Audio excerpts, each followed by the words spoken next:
শেষ কবে বাবর আজমকে টেস্টে 50 করতে দেখেছেন? এমন প্রশ্নে উত্তর দিতে যে কারোরই একটু বেগ পেতে হবে, কারণ প্রায় 55 মাস ধরে 50-র দেখা পাননি পাকিস্তানের এই তারকা ব্যাটার। দিনক্ষণের হিসেবে যা প্রায় 700 দিনের কাছাকাছি। সেই সঙ্গে ধারাবাহিক পারফরমেন্সেও ব্যাপক ঘাটতি চলছে তার। আর তাতেই প্রশ্ন উঠছে, লাল বলের খেলাটা ভুলতে বসেছেন না তো বাবর? টেস্টে একটা সময় বিরাট কোহলি, জরুরদের সঙ্গে তুলনা করা হতো বাবর আজমকে, কিন্তু দিনকে দিন সাদা পোশাকে এতটাই মলিন হয়ে যাচ্ছে তার পারফরমেন্স, তাতে তুলনা করা তো দূরের কথা, লাইমলাইটের বাইরেই চলে যাচ্ছেন পাক রান মেশিন। গেল 2 বছর ধরে টেস্টের স্বাদই নিতে পারেননি হাফ সেঞ্চুরির।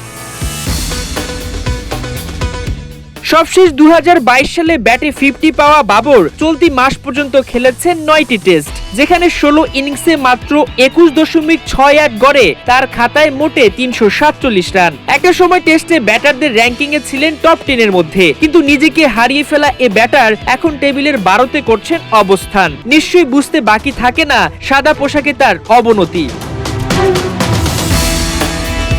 সাম্প্রতিক সময়ে বাংলাদেশের বিপক্ষে নিজেকে মেলে ধরার চরম সুযোগ ছিল তার সামনে, কিন্তু প্রথম টেস্টে প্রথম ইনিংসে 2 বলে ডাক, দ্বিতীয় ইনিংসে 50 বলে করেন 22, দ্বিতীয় টেস্টে 31 রান করেছিলেন প্রথম ইনিংসে, দ্বিতীয় ইনিংসে এসেছিল মোটে 11 রান।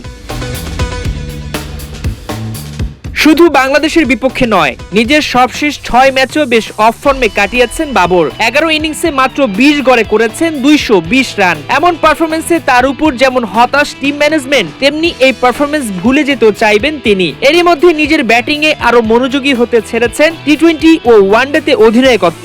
টেস্ট থেকে তো সরে এসেছেন আরো আগে, তাই সহজেই বোঝা যায় নিজেকে হারিয়ে খুঁজছেন পাক ব্যাটার। অবশ্য টেস্টে দুর্দশা কাটিয়ে ওঠার সুযোগ পাচ্ছেন বাবর। ইংলিশদের বিপক্ষে এখন বাকি 2টি টেস্ট, সেখানে জ্বলে উঠতে পারলেই পুরনো রিদম খুঁজে পাবেন তিনি। মাহমুদুল হাসান সজীব, 71।